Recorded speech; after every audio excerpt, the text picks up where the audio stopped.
विद्महे ब्रह्मपत्न्यै च धीमहि तन्नो वाणी प्रचोदयात्।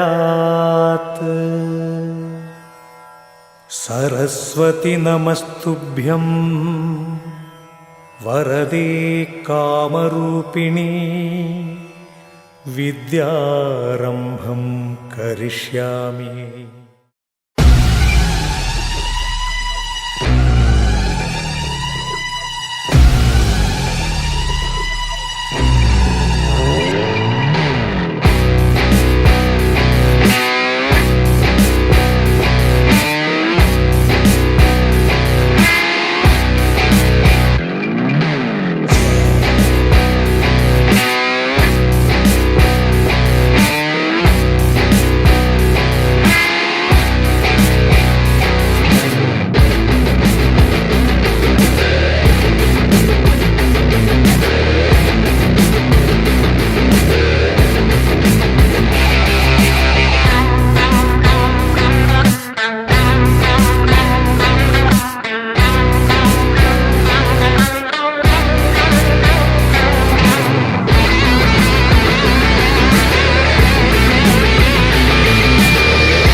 இன்றைய தினம் the supreme powers of the apex court என்ற தலைப்பை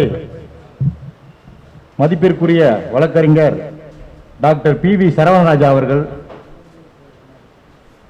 கருத்துரை வழங்குவார்கள். இதன் தொடர்ச்சியாக தலைவர் அவர்களின் வாழ்த்துரை. மன்னிக்கவும், துணைத் தலைவர் வழக்கறிஞர் அறிவுரை அண்ணன் அவர்களின் வாழ்த்துரை. சென்னை உயர்நீதிமன்ற வழக்கறிஞத்தினுடைய சங்க சார்பில் தொடர்ந்து ஒவ்வொரு வாரமும் வெள்ளிக்கிழமை பல்வேறு சட்ட வல்லுநர்களை வைத்து பல்வேறு தலைப்புகளிலே நாம் நடத்தி வரக்கூடிய இந்த செமினாரில் அண்ட் டாக்டரேட் இன் லா என்ற பல்வேறு சட்டப்பிரிவுகளிலே வழக்கறிஞராக உச்ச நீதிமன்றத்திலே முத்திரை பதித்து வரக்கூடிய நம்முடைய தமிழகத்தைச் சேர்ந்த வழக்கறிஞர் டாக்டர் P.V. சரவணராஜா அவர்கள் the supreme powers of the apex court என்ற தலைப்பில் உங்கள் மத்தியிலே பேச உள்ளார்.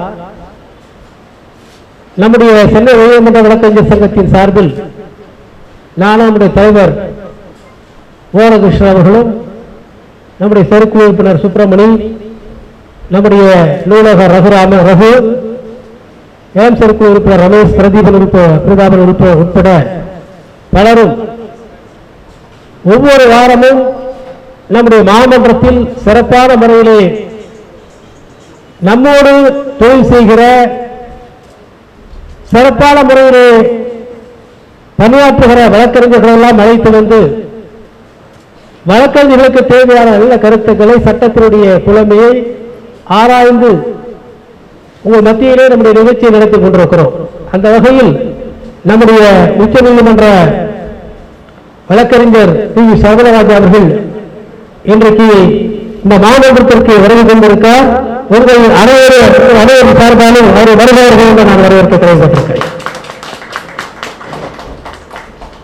அவருடைய தந்தையாளர்களும் நம்முடைய சென்னை நீதிமன்ற வழக்கறிஞராக பணியாற்றியவர், நம்முடைய மாமன்றத்துடைய உறுப்பினராக சிறப்பாக செயல்பட்டவர்.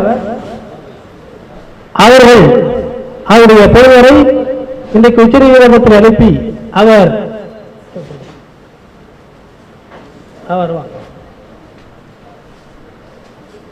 சிறப்பாக பணியாற்றி வருகிறார்.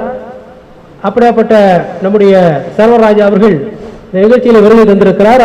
அவர் பேசக்கூடிய இந்த தலைப்பில் நான் பயன்பெற வேண்டும் என்று கேட்டுக்கொண்டு நம்முடைய செயலாளர் கிருஷ்ணகுமார் அவர்கள் அடுத்து தன்னுடைய வரவேற்பை தொடங்குவார் என்று கேட்டுக்கொள்கிறேன். இன்று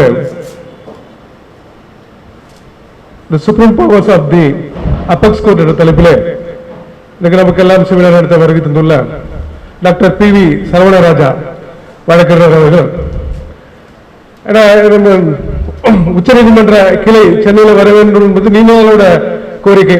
இங்க இருக்கக்கூடிய சட்டக்கல்லூரி கூட அதற்கான ஏற்பாடுகளை செய்ய வேண்டும் என்பது சென்னை உயர்நீதிமன்ற வழக்கறிஞர் சங்கமும் சரி, தலைவர் திரு மோகனகிருஷ்ணன் தலைமையிலான அமைப்பும் சரி, நாங்கள் பலமுறை அது தெரிவித்திருக்கின்றோம். நான் பெங்களூர்லாம் சொல்லும் போது கூட சென்னை தான் அதுக்கு சரியான இடம் என்று பலமுறை நாங்கள் விண்ணப்பங்களை சுப்ரீம் கோர்ட்டில் செல்லும் போதும் சரி, தலைமை நீதிபதிகளும் சரி, இங்கேயும் சரி நாங்கள் தொடர்ந்து கொடுத்துக் கொண்டிருக்கின்றோம். எனவே வழக்கறிஞர்கள் அனைவரும் இந்த ப்ரொசீஜர்ஸ், ஃபைலிங் ப்ரொசீஜர் மற்றும் அதற்கான ஏற்பாடுகளை தெரிந்து கொள்வதற்காக இன்று அண்ணன் அறிவழகன் அவர்கள் கூறியது போல திரு சரவணராஜா அவர்கள் இன்று வகுப்பெடுக்க உள்ளார். தொடர்ச்சியாக இந்த வகுப்பு நடைபெற்றுக் கொண்டிருக்கும். தன்னுடைய வழக்கறிஞர்கள் யாராவது இதற்காக மூத்த வழக்கறிஞர்கள் வேண்டும், இதற்கான சிறப்பு என்று தங்கள் கூறினால் கூட இந்த அறிவுரையை கேட்டு இந்த சென்னை உயர்நீதிமன்ற வழக்கறிஞர் சங்கம் தொடர்ந்து இந்த வகுப்புகளை நடத்தும் என்று கூறிக்கொண்டு வாய்ப்பளித்த அனைவருக்கும் நன்றி கூறி விடைபெறுகிறேன். நன்றி, வணக்கம்.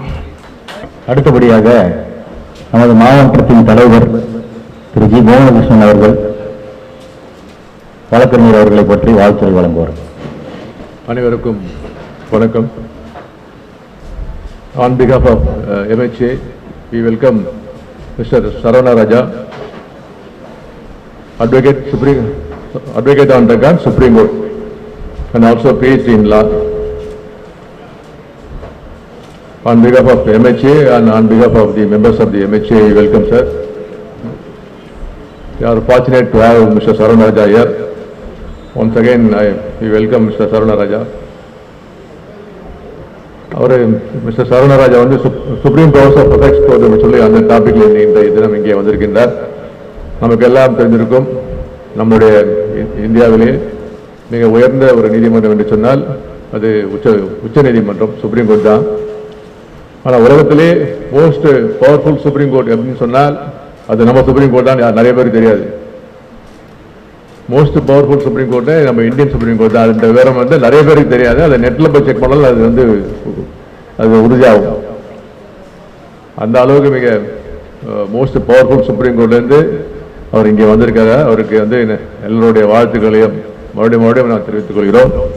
அந்த அபெக்ஸ் கோர்ட் வந்து தான் இந்தியாவிலே வந்து இன்னைக்கு வந்து law of the land decide பண்ணுறதை வந்து சுப்ரீம் கோர்ட் தான் அப்படின்ற விவரமும் எல்லாருக்குமே தெரிந்த விஷயம்தான். சுப்ரீம் கோர்ட்டுக்கு வந்து நிறைய பவர்ஸ் இருக்கு. Appellate side powers and original side powers and advisory powers, அது மாதிரி நிறைய பவர்ஸ் இருக்கு சுப்ரீம் கோர்ட்டுக்கு. அதை பற்றிலாம் சார் இப்போ பேசுவார். எந்த பொசிஷனில் சுப்ரீம் கோர்ட்டுக்கு பவர் இருக்குன்ற விவரமும் அவர் எல்லாமே அவர் சொல்ல போறாரு. அந்த விவரத்தையும் இந்த நேரத்தில் சொல்லிக்கொள்ள விரும்புகின்றேன். சுப்ரீம் கோர்ட் நிறைய ஜட்ஜ்மெண்ட்ஸ்லாம் சொல்லியிருக்காங்க, லேண்ட்மார்க் ஜட்ஜ்மெண்ட்ஸ்லாம் சொல்லியிருக்காங்க. அது எல்லாமே வந்து இன்னைக்கு நல்லா இருக்கும், எல்லா லிட்டிகன்ஸுக்கும் வந்து ரொம்ப யூஸ்ஃபுல்லாக இருக்கு. சமீபத்தில் ஒரு ஜட்ஜ்மெண்ட் நீங்கள் பார்த்துருப்பீங்க. ஃபேமிலி கோர்ட்டில் வந்து பல வருடங்களாக ஃபேமிலி கோர்ட்டில் நிறைய கேஸ் பெண்டிங்காக இருக்கும். இப்போ நிறைய பேர் வந்து ஒரு குற்றச்செயலில் வந்து ஈடுபட்டிருப்பாங்க, கேஸ்க்கு போயிட்டு இருப்பாங்க. அது பல வருஷம் எடுத்து அவங்களுக்கு ஒன்றும் பிரச்சனை இல்லை, பாதிப்பு இல்லை, சொசைட்டிக்கு தான் பாதிப்பு. அதே போல் ப்ராப்பர்ட்டி டிஸ்பியூட்டு, அந்த ப்ராப்பர்ட்டி டிஸ்பியூட்டு பல வருஷங்களாக இருந்தாலும் தாங்கிக்கலாம், ஓரளவு தாங்க முடியும். ஆனால் தன்னுடைய வாழ்க்கையே வந்துட்டு ஃபேமிலி கோர்ட்டில் போய் நிற்கும் போது அந்த ஃபேமிலி கோர்ட்டில் குறைந்தபட்சம் ஒரு 6 வருஷம் ஆகுது அவங்களுக்கு இது ஒரு ஆர்டர் கிடைக்கிறதுக்கு. அந்த மாதிரி ஒரு சூழ்நிலையில் வந்து ஏன்னா போத் சைடு, அதாவது குறிப்பாக ஹஸ்பண்ட் சைடு என்ன பண்ணுவாங்கன்னா ஒரிஜினலாக அவங்களுக்கு என்ன இன்கம் கூட சொல்ல மாட்டாங்க. இதுதான் இவ்வளோ வருஷமாக நடந்து வந்தது. ஒரு கணவர் வந்து ஒரு மனைவி கேஸ் போட்டாங்கன்னா, ஒரு ஜீவனாம்ச கேஸோ இல்லை வந்து டிவி கேஸ் போட்டாலோ அவங்களுடைய ஒரிஜினல் இன்கம் சொல்லவே மாட்டாங்க இது நாள் வரை. அது மாதிரி ஒரு வழக்கு வரும்போது இந்து மல்கோத்ரா ஜஸ்டிஸ் இந்து மல்கோத்ரா என்ன பண்றாங்கன்னா, நேஹா அப்படின்னு ஒரு கேஸ்ல இந்தியா முழுவதும் எல்லா கோர்ட்டுக்குமே ஒரு உத்தரவு போடுறாங்க. ஃபேமிலி கோர்ட்டுக்கு ஃபேமிலி கோர்ட்ல ஒரு கேஸ் நடக்கும்போது husband should compulsory file assertion liabilities. Assertion liabilities ஒரு வார்த்தையை கொண்டு வந்து இப்போ வந்து அது நடைமுறையில் இருக்கு. இன்னும் கூட நிறைய ஃபேமிலி கோர்ட் அதான் கேட்கவே இல்லை. அதுதான் ஒரு ஆச்சரியமான விஷயம். Supreme court in spite of supreme court order இப்போ அது யாரும் இன்சிஸ்ட் பண்றதில்லை.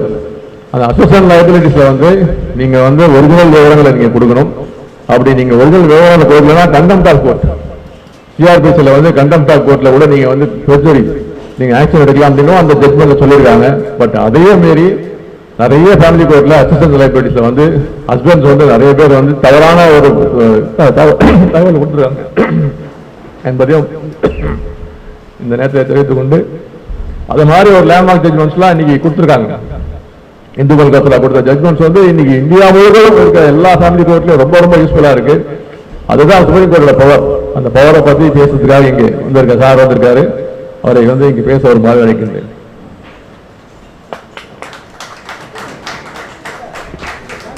நிகழ்ச்சியின் அடுத்த நிகழ்வாக உச்சநீதிமன்ற வழக்கறிஞர் டாக்டர் P.V. சரவணராஜா அவர்களுக்கு நமது MHA சார்பாக பொன்னாடை அணிவித்து மரியாதை செலுத்தப்படுகிறது.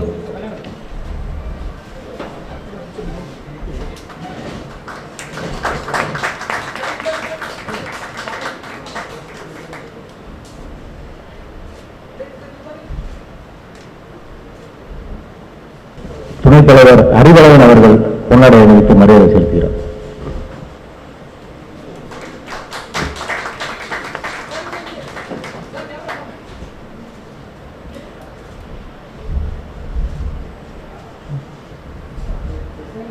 அடுத்தபடியாக மாமன்றத்தின் செயலாளர் கிருஷ்ணகுமார் அவர்கள் மரியாதை செலுத்துகிறார்.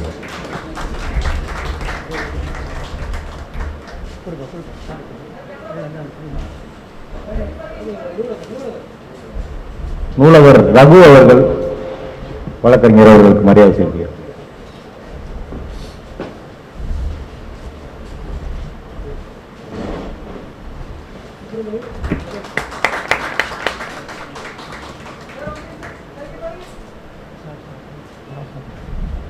வழக்கறிஞர் டி. பிரபு அவர்கள் ஐயா அவர்களுக்கு மரியாதை செலுத்துகிறார்.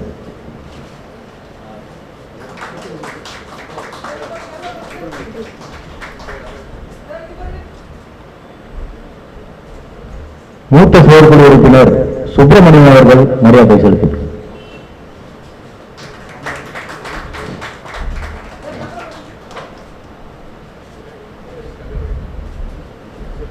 மூத்த செயற்குழு உறுப்பினர் திரு ரமேஷ் அவர்கள் மரியாதை செலுத்துகிறார்கள்.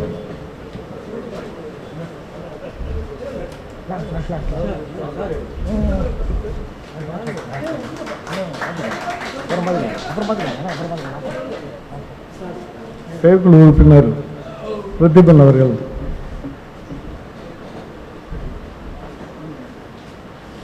சால்வையை நிறுத்தி கௌரவிப்பார். தற்போது நமது உச்சநீதிமன்ற வழக்கறிஞர் டாக்டர் P.V. சரவணராஜா அவர்கள் கருத்துரை வழங்குவார்கள். Respected the President of the prestigious association, that is Madras Advocates Association, High Court Advocates Association, Mr. G. Mohan Krishnan sir, Vice President Mr. Arivalan sir, respected Secretary Mr. R. Krishna Kumar sir, respected Treasurer Mr. Rajesh sir, and other office bearers, and respected seniors who are the assets of not only this bar but also for the entire country, and the young members of the bar who are the future leader of this nation. With utmost respect, it is indeed honor and privilege to address this august gathering. Before I start with the topic, let me quote Thirukural. தொட்டனை தூரும் மணற்கேணி மாந்தருக்கு கற்றனை தூரும் அறிவு. What does it mean? It means the flow of water increases in a well in proportion to the depth it was dug. Similarly, the knowledge increases with respect to a person in proportion to the learning. So according to our Saint Thiruvalluvar, our leaders of the bar, they are conducting lecture series in enriching the knowledge of the members of the bar. It has got two purposes, dear friends, for conducting the lectures. Firstly, to dispel the darkness of ignorance and lighting the lamp of knowledge. Number two, if we go through the website of our association, it shows the members and it shows the elite members. It includes Singara Velar, a prominent leader, V.O. Chidambaram Pillai, former members of this association, as well as the prominent national leader. former President of India, Mr. R. Venkatraman, and other senior lawyers, and the list goes unending. And present judge, Honorable Judge M.M. Sundaresh, who is, my Lord, the Judge of the Honorable Supreme Court, and the present acting Chief Justice of the Madras High Court, my Lord R. Mahadevan. They were all the members of this association, and they are listed under elite members. So the endeavor of this seminar is to make each member of this association to transform from the normal membership to the elite members, and that is the purpose for conducting these lecture series. So with this, let me also worship this temple of justice, that is the Chartered Madras High Court, Honorable High Court of Madras, which has wept the tears of millions and millions of people and has brought smiles by rendering justice. It is really an honor to stand before you all in a prestigious majesty of this Honorable High Court as well as the association. So with this, let me move on to the topic for today, that is the supreme powers of the apex court. So how do you approach this topic? First, let us try to understand what is the literal meaning of each term used in the topic. First is the supreme. What does it mean? The literal meaning of the supreme is this: the highest authority in the land. What is the meaning of power? A legal authority or official authority to do something. What is apex court? As per Article 124 of the Constitution of India, which says that there shall be the Supreme Court for the country, which speaks about the establishment of the Supreme Court. So if we look at the supreme powers of the apex court, we are going to deal this topic under 4 headings. Firstly, evolution of judiciary which led to the birth of the Honorable Supreme Court of India, number 1. Number 2, various jurisdictions of the Honorable Supreme Court. Number 3, the heading number 3 is the supreme powers of the apex court. Number 4, the most important aspect is, that is, what is the theme of this seminar? Because everything, whatever the life, the purpose is important. The purpose of the lecture is important. The purpose of the seminar, what is the takeaway? What is the important message that we are sending to our members of the bar? That is the 4th one. So under these 4 headings, I would be approaching this topic. Now moving on to the first heading, that is the origin or the evolution of the judiciary which led to the birth of the Honorable Supreme Court of India. So I want to travel back to 1773, even before that, because the evolution of judiciary begins in the ancient India. In ancient India, did we had any parliament or the state legislatures to enact law? The answer is no. But they were well behaved. Their conduct were codified. Through which law they were codified? Let us ask that question first. In ancient Dharma, the origin of law originated from the concept called Dharma. Dharma means what? Dharma means righteousness. Dharma means pious. Dharma means helping others and doing not harm to any living creature. Yudhishthira, when he was a child, he asked his grandfather Bhishma, "Grandfather, please tell me what is Dharma is."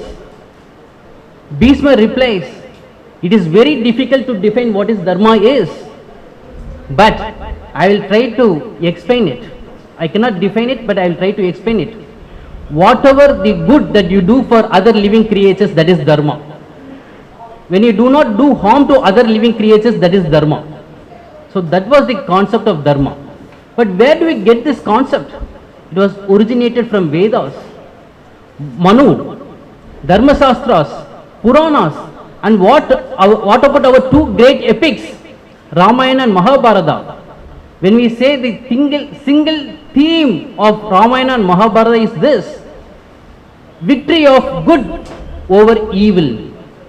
When you are following the path of destruction, you may be the king, but you are bound to get defeated. So you must follow the righteousness, good thought, good speaking, be speaking good, and good deed. This is what the Dharma is. So Dharma was operating in the ancient India, though there was no specific law as such. Now coming to the medieval India, where the religious leaders who were following Islam, they made the crown to subservient to the Quran, Holy Quran, and court was also made to follow Holy Quran. So Holy Quran was the supreme for them. Even the rulers and the court were subservient to Holy Quran. And coming to British era, the Regulating Act of 1773, which paved the way for establishing Supreme Court. Dear friends, I repeat, it is not the High Court. In 1773, through Regulating Act, they established the first Supreme Court in Calcutta. They had jurisdiction over the criminal complaints. They can take actions against the subjects of His Majesty, and they had jurisdiction over Bengal, Bihar and Odisha. Subsequently, on 26th December 1800, Supreme Court was established in Madras. Thereafter, first time in India, I am talking about in India. So earlier there was no High Court. Supreme Court was established in Calcutta in 1774. Thereafter 1800, Supreme Court in Madras. Thereafter in 1823, Supreme Court in Bombay. In these presidencies, Supreme Court was functioning. When did this High Court came into existence? This High Court came into existence by virtue of Indian High Courts Act 1861, which abolished these Supreme Courts which was prevailing or which was functioning in Calcutta, Bombay and Madras, and they established High Court in Calcutta, Madras and Bombay. And our High Court was established in the year 1862, a chartered High Court. Thereafter, the appeal from these High Courts, it goes to Privy Council, which was located in London. So it takes time to go there, and it is not cost effective, it is not affordable to every citizen. So therefore, the need was felt after many decades. A federal court was established under Government of India Act 1935. So federal court function is to hear the appeals arising out of the appeals from the various high courts, that is Bombay, Madras and Calcutta. And thereafter appeal went to the Privy Council. So Privy Council remained as a final arbiter until 1949, and it was abolished, Privy Council Jurisdiction Act 1949, and federal court took the form of Supreme Court and became the highest court of the land after enactment and enforcement of the Constitution of India, which was adopted on 26th November 1949, which we every year we celebrate as a Constitution Day. And 26th January 1950, where our Mother India declared that it is sovereign, secular, democratic republic. Thereafter, after 2 days, 28th January 1950, the Honorable Supreme Court had its first sitting, not in the present building now. It was operating in the Parliament House, old Parliament House, till 1954. The present building came into existence only in the year 1954, inaugurated by first President of India, Dr. Rajendra Prasad. And the building, if you look at the building, they wanted to convey a message. If you look at the Chief Justice Court, that is in the middle, It was constructed in the shape of scale balance with the scales of justice. So that is the wonder in the Honorable Supreme Court building. And what is the logo of the Honorable Supreme Court? They have reproduced the design of what was existing in Ashoka period, that lion pillar. That was incorporated as a logo of the Honorable Supreme Court with 32 wheels. What is the message? It's a wheel of righteousness encompassing truth, good, conscience and equity. This is the message from the logo of the Honorable Supreme Court. Third, with respect to motto of the Honorable Supreme Court, that is Yatho Dharma Sthato Jaya. What does it mean? Where the Dharma is, there is victory. This they have taken from Mahabharata, where Duryodhana, before Kurukshetra war, he wanted to seek blessings of his mother Gandhari, and Gandhari did not bless Duryodhana with victory. On the contrary, she blessed by saying Yatho Dharma Sthato Jaya. That means where there is Dharma, there is victory. Therefore, he was defeated. So that was the motto, slogan of the Honorable Supreme Court. So this is the evolution of the Supreme Court of India from ancient India, medieval India, British era, and how Federal Court took the form of Honorable Supreme Court after enactment and enforcement of the Constitution of India. So we have successfully completed the first heading. Number 2, the second heading is various jurisdictions of the Honorable Supreme Court. The various jurisdictions are this: original jurisdiction, extraordinary original jurisdiction, appellate jurisdiction, extraordinary appellate jurisdiction, advisory jurisdiction, and inherent and plenary jurisdictions, broadly classified into these categories. Now let us see one by one. Now let me move on to original jurisdiction. What is original jurisdiction? See, it is one Supreme Court, but depending upon the litigant and depending upon the advocate who is invoking which jurisdiction and depending upon the facts of the case. So let me move on to Article 32 first.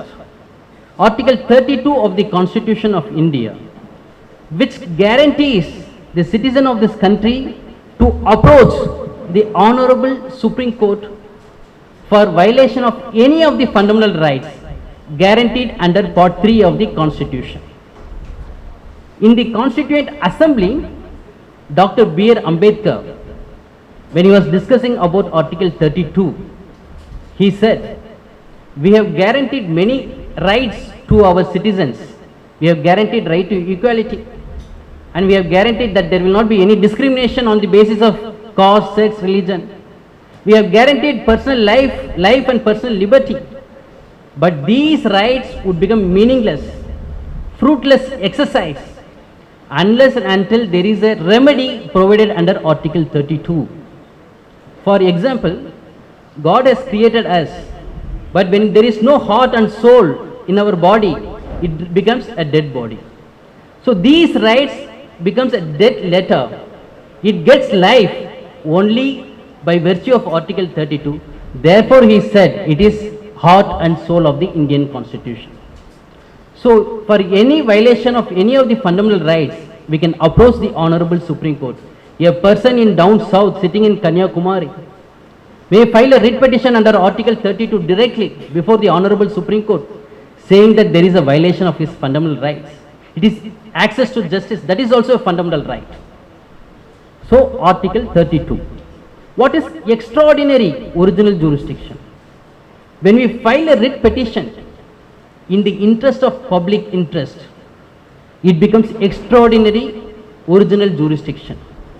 Public interest litigation started with a noble thought, because to engage a lawyer to contest the case before the Honorable Supreme Court, it becomes very difficult. a prisoner in a jail, a person with no money, how will he approach the Honorable Supreme Court? The Honorable Supreme Court has said, you write a letter, we will treat the letter as a PIL. So therefore, the Honorable Supreme Court have diluted the doctrine of locus standi. Before that, we need to establish on what basis we maintain this case. So doctrine of locus standi diluted and PIL was introduced. So when we fight for the interest of the public at large, it becomes extraordinary original jurisdiction. What are the other original jurisdictions? The other original jurisdictions we can say Article 139 capital A. What does it deal with? When a case is pending before the Honorable Supreme Court involving a substantial question of law, with the similar questions of law pending before various high courts, in order to avoid conflicting decisions, the Honorable Supreme Court can ask on its suo motu or on application filed by the Attorney General for India or an application moved by any of the parties concerned, they can seek the transfer of all the cases pending before various high courts to the Honorable Supreme Court. Therefore, there will not be any conflicting decisions and there will be unanimity with respect to the outcome of the decision. That is 139A. And there is yet another provisions like section 25 of Civil Procedure Code, which, for example, a divorce case was filed in Family Court, Chennai. And this divorce case has to be transferred to Bangalore, Karnataka. So where do we approach? Can we approach the Honorable High Court? The answer is no. You have to approach the Honorable Supreme Court since you are seeking a transfer from one state to another state. That is section 25 of Civil Procedure Code.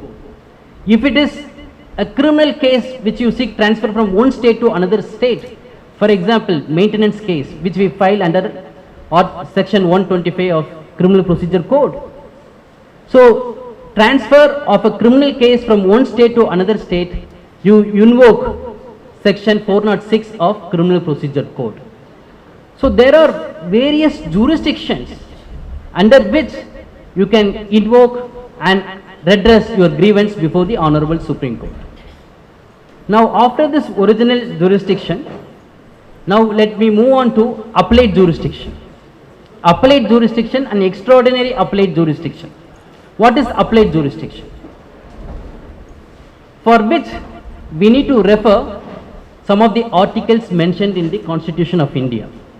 Article 132 of the Constitution of India, which guarantees as a matter of right you can approach the Honorable Supreme Court. Article 132 provides like this: you can appeal, any appeal can be filed before the Supreme Court against any judgment, decree or final order passed by the high courts in any arising out of any civil proceeding, criminal proceeding or any other proceedings, provided that there should be a certificate issued by the Honorable Judge under Article 134 capital A, saying that this case involves the interpretation of the constitutional provisions. So the question involves a substantial question of law with interpretation of the constitutions. Once these conditions are fulfilled, you can file an appeal before the Honorable Supreme Court under Article 132. Article 133, say there are few distinctions we have to understand very closely, dear friends. Article 133 of the Constitution of India, which says, again, an appeal lies to the Supreme Court from any judgment, decree or final order passed by any high court in a civil proceeding. Under 132 we have seen civil, criminal or any other proceedings, but in 133 it is only a civil proceeding. There in 132 it is an interpretation of the constitutional provisions. In Article 133, important, general importance. substantial question of law involving general importance. So it is not amounting to the interpretation of the constitution. It's a general importance. And again, certificate is to be issued by the judge under article 134A. Now moving on to 134 of the Constitution of India. That is with respect to the criminal proceedings. 133 is a civil proceeding. 134 is a criminal proceeding. Under what situation, under what circumstances an appeal lie before the Supreme Court? Any appeal lie before the Supreme Court from any judgment in a criminal proceeding where the Honorable High Court has reversed the order of acquittal, where the Honorable High Court reversed the order of acquittal and sentenced him to death. See, when there was an acquittal order by the Sessions Court, the High Court entertains it and sentences and giving them the capital punishment. Therefore, an appeal lie before the Supreme Court. Yet another situation is where a trial is pending before one of the Sessions Courts subordinate to the High Court.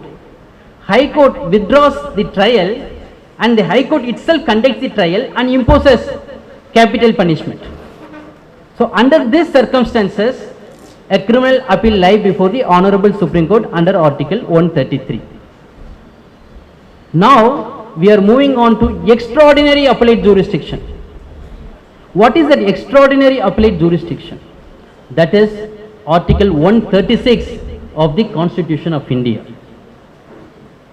Today, nearly 80% of the cases filed in the Honorable Supreme Court by invoking Article 136. Some of the litigants having grievance that we are not even heard.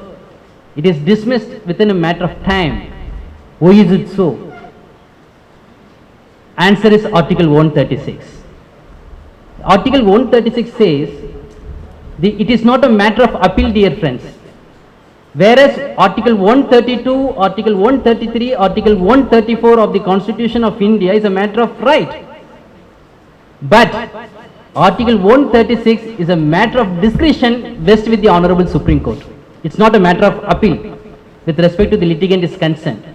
Let us read what is Article 136, then let us understand. Article 136, which provides the Supreme Court may, in its discretion, see, underline the term, in its discretion, grant leave to appeal. Grant leave to appeal. That means, in its discretion, the Supreme Court may give the permission. For what? Grant leave to appeal against any order. It doesn't say a judgment. It doesn't say final order or a degree. It says any order. Judgment, determination, anything, again passed by whom?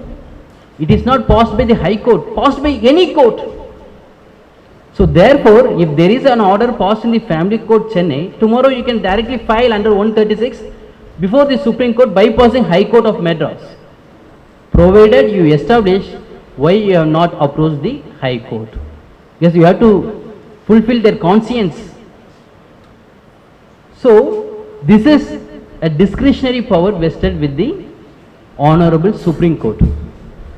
I have personally witnessed when I was in the Honorable Supreme Court of India, where it was presided by my Lord Honorable Justice Rohinton Nariman. Matter was argued at length. SLP was dismissed. But he justified, my Lord Justice Rohinton Nariman said, though we find certain irregularities in the Honorable High Court order, but still in our discretion we deem fit not to interfere in this case. So though there are irregularities committed, but still the Honorable Supreme Court may say, in this discretion, in my discretion I will not entertain.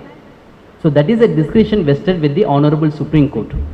Therefore, it is extraordinary appellate jurisdiction because any order passed by any court you approach the Supreme Court under Article 136. That is the reason the prayer is grant leave to appeal. So you are seeking the permission to appeal against the order passed by the High Court or any other court. So once leave is granted, then the SLP, special leave petition, takes the form of criminal appeal or civil appeal depending upon the nature of the case, whether it was SLP civil or SLP criminal. Right? So therefore 136 is very, very important. And in one case where it was presided by my Lord Honorable Justice Nageshwar Rao, he was a Supreme Court senior advocate directly elevated to the Supreme Court. I was waiting for my matter. When an advocate about to open his argument, Justice said, how much cost that you want me to impose? I was surprised. We being an advocate, we are entitled to put forth our case and then it can be decided by the Honorable Court. But before even opening his mouth, the Honorable Judge was asking how much cost you want us to impose. So it made me curious to observe the proceedings. Thereafter, during the conversation, I understood an advocate moved an application for urgent listing before the Honorable High Court. That was not taken up, or that was dismissed. Against dismissal of not listing the matter, he has approached the Honorable Supreme Court. So the Honorable Supreme Court said, it is not an extraordinary appellate jurisdiction that you should invoke. So therefore, it was dismissed but with no cost. So this is, we have covered the appellate and extraordinary appellate jurisdiction. What is advisory jurisdiction? President of India can seek advice from the Honorable Supreme Court of India under Article 143 of the Constitution of India. With respect to what? With respect to general importance of either on facts or on law. So they can seek, President can seek the legal opinion or the advice from the Honorable Supreme Court of India by invoking advisory jurisdiction. Once the President sought the advice and advice is rendered by the Honorable Supreme Court, is it binding on the President of India? The answer is no. It is not a binding nature. It is just clarification, advisory. Thereafter, moving on to inherent jurisdiction and plenary jurisdiction, under which we have a review jurisdiction. Article 137 of the Constitution of India, where after the dismissal of SLP, for example, we are all conducting a case, every day you are conducting a case in Madras High Court. When it is dismissed, if a claim is payable, we approach the Honorable Supreme Court by filing a special leave petition. Once it is dismissed, what is the next remedy? The next remedy is review, which we can file under Article 137 of the Constitution of India. So we are making a prayer before the Honorable Supreme Court to review its own order when there is an error apparent on the face of the record. So the Honorable Supreme Court may review its own order, that is review jurisdiction. There is yet another jurisdiction, that is inherent jurisdiction, where Article 142. Article 142, the sky is the limit. That is the power, supreme power vested with the Honorable Supreme Court. Supreme Court might bypass even the statutory provisions and they can pass any order in order to do complete justice. This term is very, very important. In order to deliver a complete justice, Article 142 can be invoked and they can pass any orders. Sky is the limit. See, we must remember our founding fathers. They have trusted the Supreme Court judges to pass any orders in order to safeguard the fundamental rights of the citizens of this country. That is the reason the Honorable Supreme Court is considered as custodian of the Indian Constitution. That is 142. There is yet another petition called curative petition. It is an innovative step taken by the Honorable Supreme Court.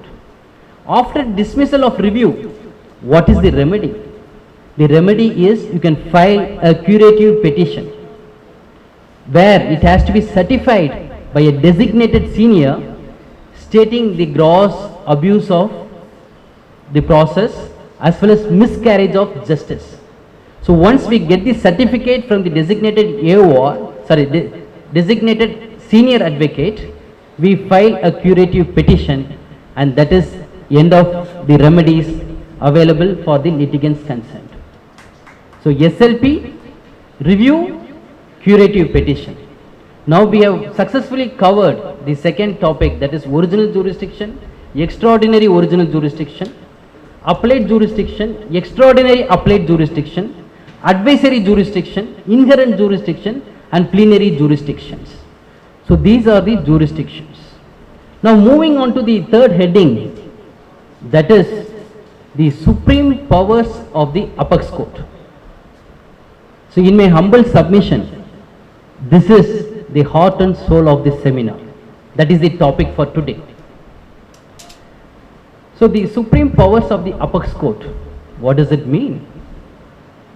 Now we have seen the various jurisdictions. It was entrusted with the apex court, supreme court, highest court of the land. For what purpose? What was the need for the existence of the judicial system? If we say it is the supreme powers of the Supreme Court, it not only include the supreme powers of the Supreme Court, it includes the supreme power of we the people of India. Because the institution is there, is existing for whom? For the people of India. So when these powers, these jurisdictions are entrusted with the Honorable Supreme Court, it means the Supreme Court is being the custodian of the Constitution, must take care of the people of India. So the hidden meaning is the supreme powers of the apex court as well as the supreme powers of the people of India. Let me give you 3 case studies, dear friends, because whenever we read a theory, we must put it in practice. So I would like to cite 3 cases to understand how the judicial system has safeguarded the fundamental rights of the citizens of this country. Miracle. Firstly, the first case study is Kesavananda Bharathi case versus State of Kerala. Historic judgment. 13 judges decided this matter, and one of the largest bench ever sat in the history of the Indian judiciary. It is running to several pages, but let me give you in capsule a brief facts. The facts of the case is this. Kesavananda Bharathi was a head of a mutt, and that mutt was having many lands. In the state of Kerala, they were introducing Land Reforms Act.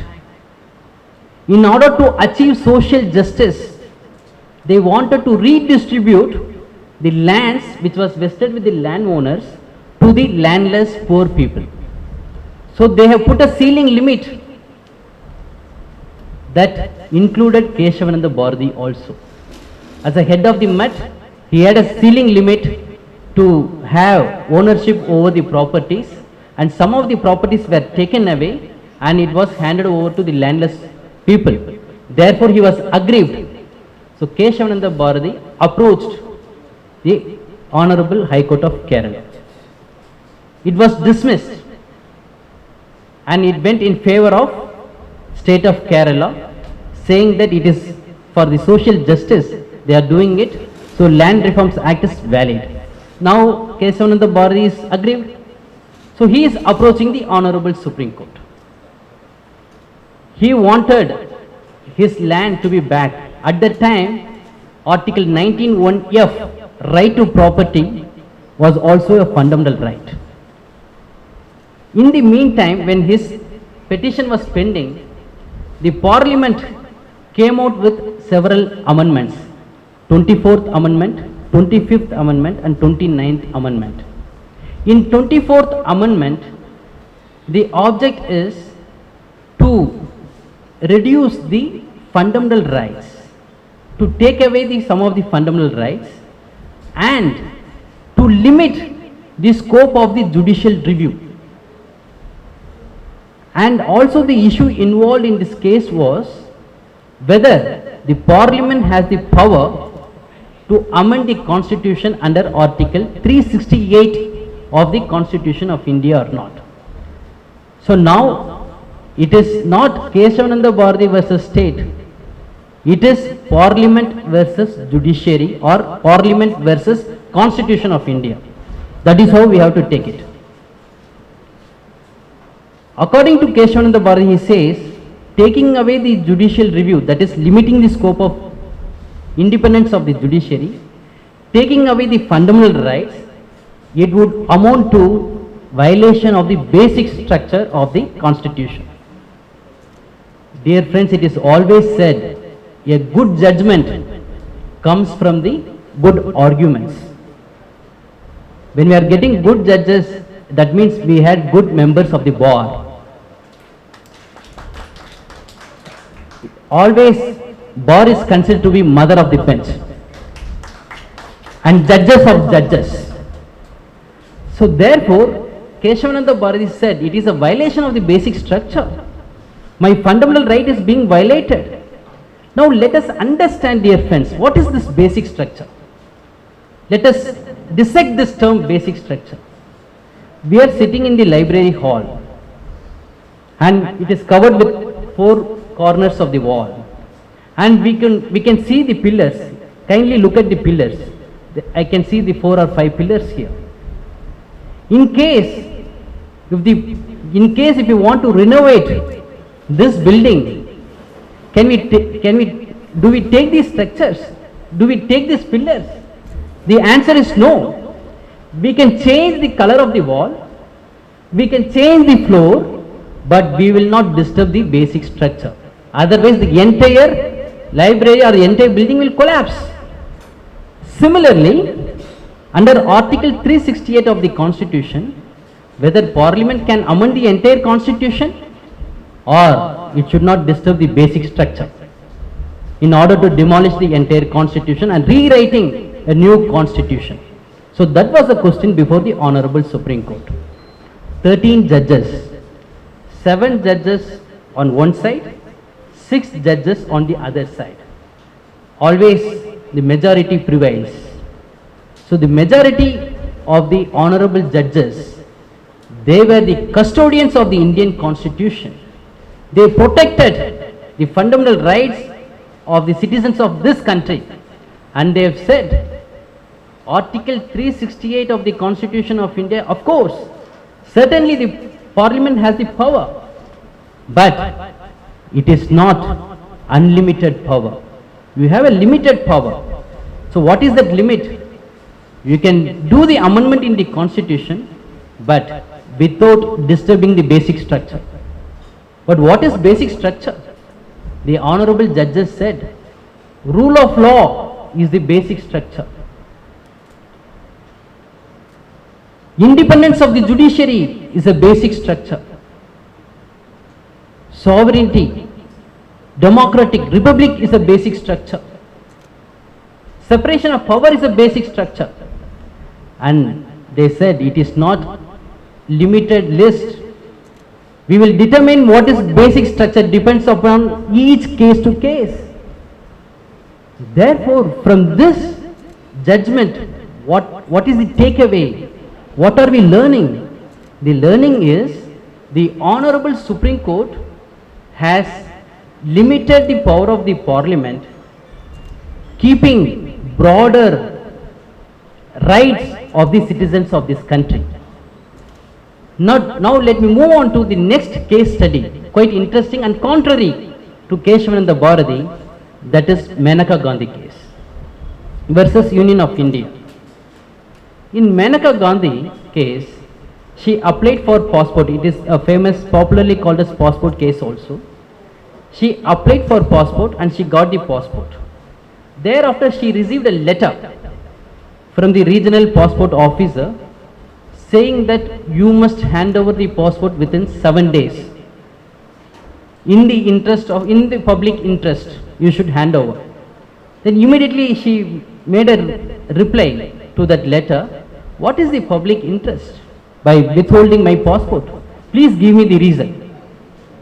They have not given any reasons. They have impounded her passport. She approached the Honorable Supreme Court under Article 32 of the Constitution of India. Now the question, interesting question is Article 21, that is right to life and personal liberty. No person shall be deprived of his life or personal liberty except in accordance to the procedure established by law.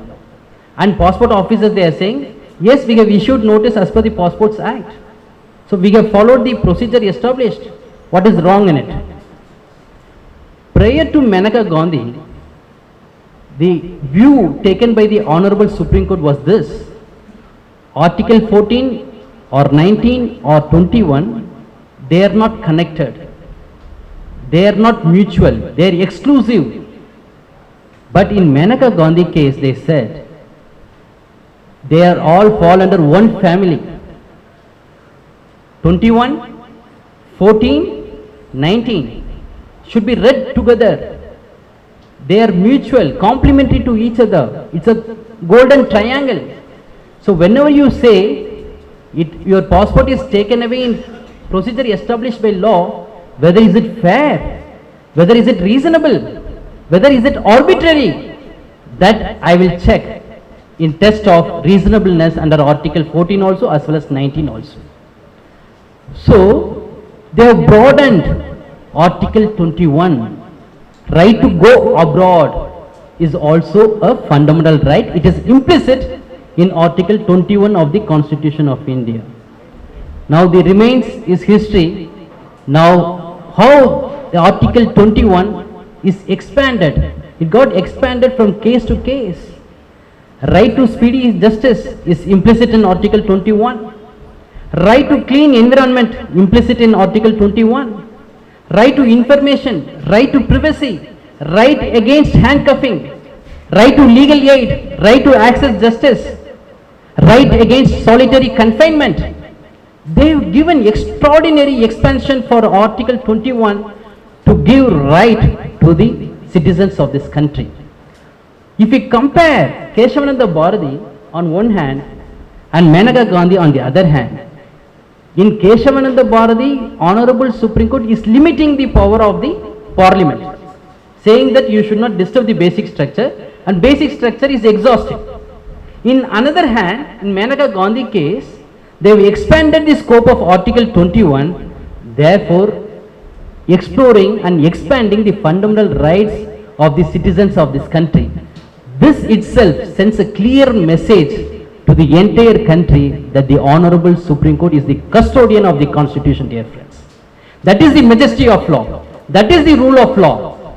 Therefore, the dynamic, legendary living document, though it was enacted in the year 1950, now we are in 2024. How the form of Constitution takes its dynamism, how it is changing with the changing time, and how does it fulfill from independence India to digital India. It is growing. As we grow, the Constitution also grows. It is like Tottani Thooru Manarkeni Mandar Kattani Thooru Marivu. In same manner, growth of time, it also grows. So there is no limit to the growth also. There is no limit to the change of time also. There is no limit to the change of Constitution or the evolution of Constitution also, dear friends. So now we have seen the scope and the expansion of 21. Let me give you yet another study, case study. That is the innovative step of the Honorable Supreme Court. That is Rupa Ashok Hurra. Rupa Ashok Hurra versus Ashok Hurra. Very, very important leading case. What is the importance in this case? Here, this case arises out of matrimonial proceedings. Review was dismissed. SLP, thereafter review was filed. Review was also dismissed. Now Rupa Ashok Hurra was aggrieved out of the dismissal of review petition. What is the remedy? She filed, at the time no curative petition. Curative petition took the birth from this case. So curative petition was not known to judiciary at all. Rupa Ashok Hurra filed a writ petition under Article 32. What is her ground under Article 32? The review order is violating the fundamental right, therefore set aside. The Honorable Supreme Court was surprised to know, we the Supreme Court being the custodian of the Constitution, protector of the Constitution, protector of the fundamental rights, how do you say that our order violating the fundamental right? It is like fences eating their own crops. But she said, I am aggrieved. See the majesty and the sympathy of the honorable judges. They said, though we may be the lords, but still we are also human beings. We may also tend to fall. We may also commit mistakes. In such a scenario, a litigant should not be remediless. Therefore, by invoking Article 142 of the Constitution of India, in delivering complete justice, they said, let us introduce the concept called curative petition. You can, after dismissal of review also, you can file a curative petition. What is the time limit for curative petition? There is no time limit fixed for curative petition. But it is expected that it has to be filed within a reasonable time. But no time limit is fixed. Under what grounds a litigant can file a curative petition? When there is a gross miscarriage of justice. Gross miscarriage of justice.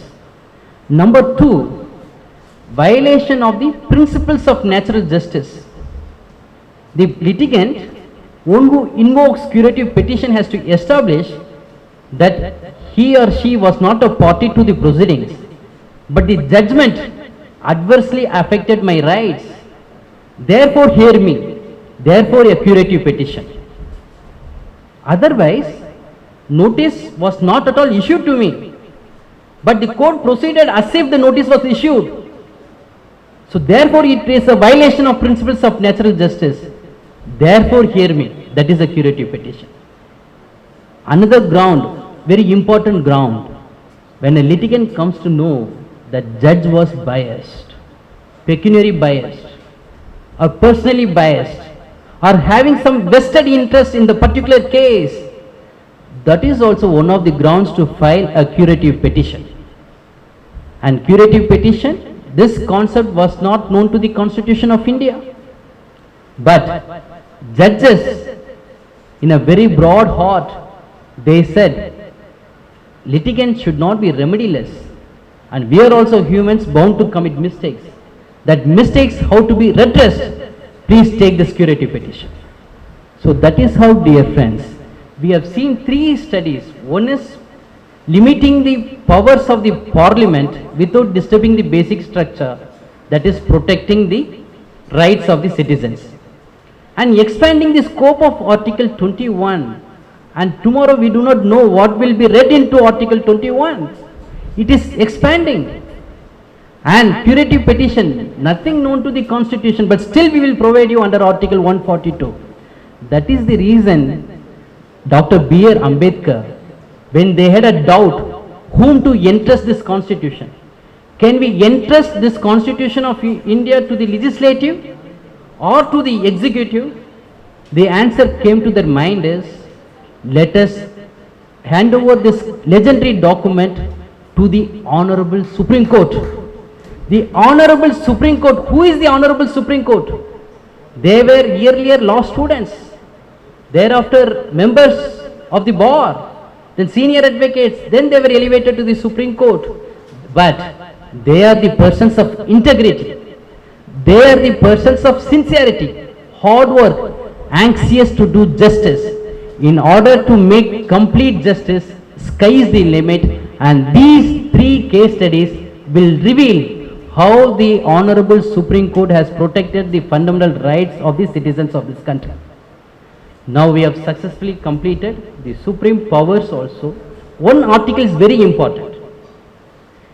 For example, in our home, as a son or as a daughter, we are expected to be obedient to our fathers.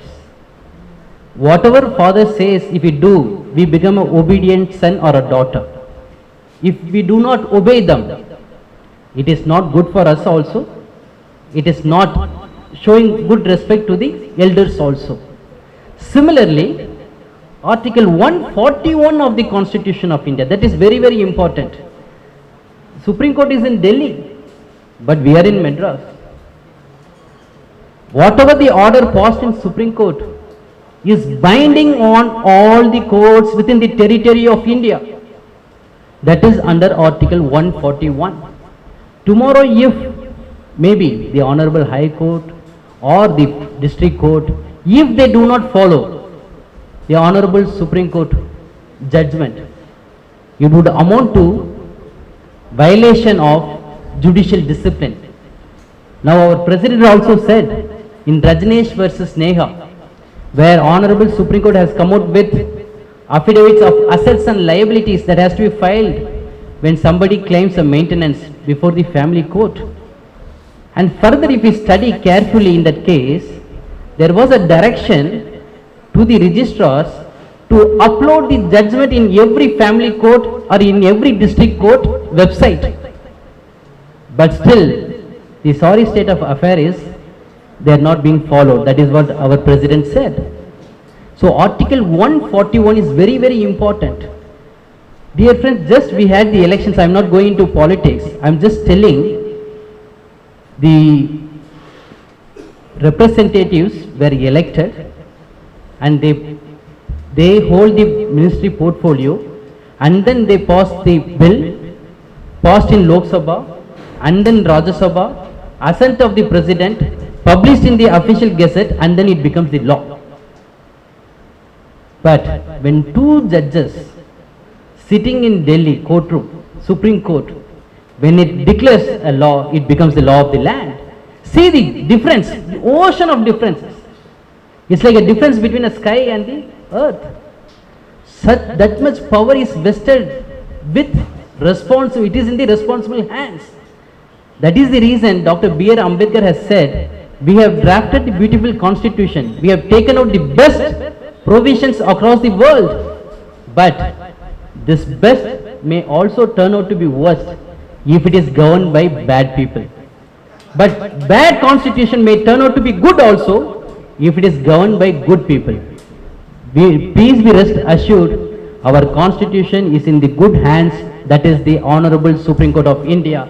And each citizen of this country, each member of this bar, though we all belong to this legal fraternity, it is a proud moment and pride moment. It is in the custody of the Supreme Court. Now moving on to the fourth heading, theme. What is the theme and important message of this seminar? That is very, very important. Everything must have a purpose. When we sow a mango tree, we expect the mango fruit. When we eat, it should fulfill our hunger. The purpose of the water is to fulfill our thirst. What is the purpose of this seminar?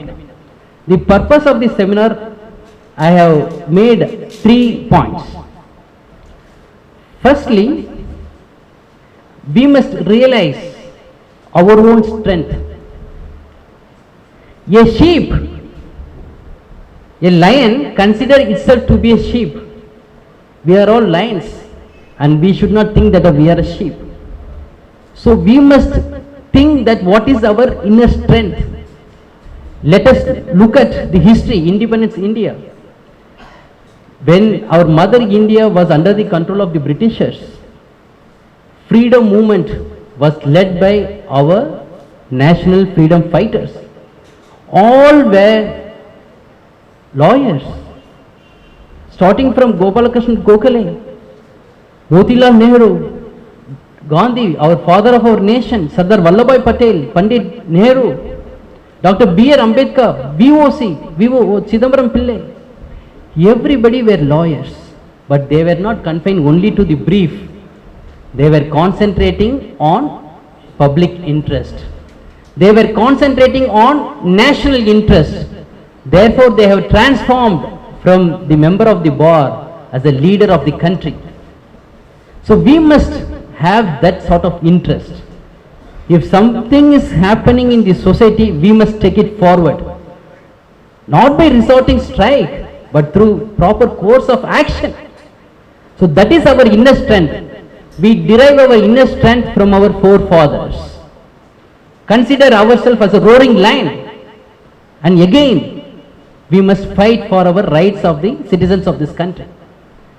That is our first message, that is realizing our own inner strength. Number 2, just now I said the documentary, the living document, legendary document, that is Constitution of India, is in the safe hands, that is the Honorable Supreme Court. We are also part of the system. As a lawyer, as an advocate on record, I am in a position to assist the Honorable Court. So we are in a position to assist the court, therefore we are integral part of the system, that is custodian. Very interestingly, dear friends, Honorable Justice Vinith Saran, a former retired Supreme Court judge, my lord, in his farewell function he has beautifully said, and it has come from the bench, not from the bar, point to be noted. In his farewell function, my lord says, he compares from Mahabharata, bench is like Arjun, who is Lord Krishna. They are the members of the bar. You must tell us, as a members of the bar, as a Lord Krishna, you must tell the honorable judge, we are the Arjun. So you tell us properly, we will do it. So you are the director and we are the doer. So it has not come from the member of the bar, it has come from the judge, who says, members of the bar are the Lord Krishna. Fine, sir, but still we will imbibe those qualities and we are still remembering it. So that is the second message. It is not only the Supreme Court of India, we are also integral part of the system, therefore we are also the custodian of the Constitution. Number 2. Number 3, the third message is, the entire system is existing for the people of India. When we say, if we say that Supreme Court is supreme, it includes that people of India is supreme. So therefore, we generally, when there is a government function, they play national anthem for praising our mother India. This is very important, dear friends. I am putting forth as a food for thought at this time, and then you can also consider my request. In every government function, national anthem is played in praise of Mother India. But in my humble opinion, the legendary document, the living document, dynamic document, that is Constitution of India, the preamble is left out. The entire constitutional provisions is their objectives. The spirit of the Constitution is reflected in the preamble. My humble request is, whenever there is a function, at least in the bar, at least in the judicial functions, we must recite the preamble of the Constitution. That is how we can do tribute to our forefathers. It is not only reciting, we should make their dream come true. And what is there in the preamble? Let us start from today. Let me recite. I have a humble request, I make a prayer. Please repeat with me. Let us. We, the people of India, having solemnly resolved to constitute India into sovereign, socialist, secular, democratic republic, and to secure all its citizens justice, social, economic and political, liberty of thought, expression, belief, faith and worship, equality of status and of opportunity, and to promote among them all fraternity, assuring the dignity of the individual and the unity and integrity of the nation. In our Constituent Assembly, on this 26th day of November 1949, do hereby adopt, enact and give to ourselves this Constitution. This should be our everyday prayer. That is what Swami Vivekananda said. Swami Vivekananda revealed the secret of success. The secret of success is this: take up one idea, make that one idea your life, think of it, dream of it and live on that idea. Every brain, muscles and bones of your body be full of that idea and leave all other idea alone. This is the way to success. So we have one life, let us have one mission, that is to bring the preamble, a dream of our founding fathers, into reality. Thank you so much for your patience hearing. Thank you.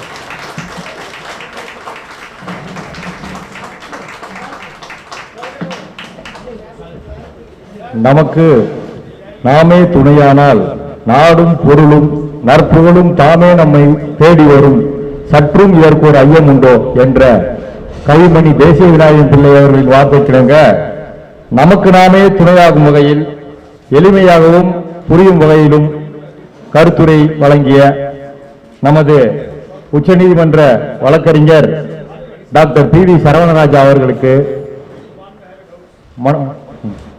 மனமார்ந்த நன்றிகளை தெரிவித்துக் கொள்கிறோம். அனைவரும் தங்களது கரகோஷத்துடன் அவருக்கு மனமார்ந்த நன்றியை தெரிவித்துக் கொள்ளும்படி கேட்டுக்கொள்கிறோம்.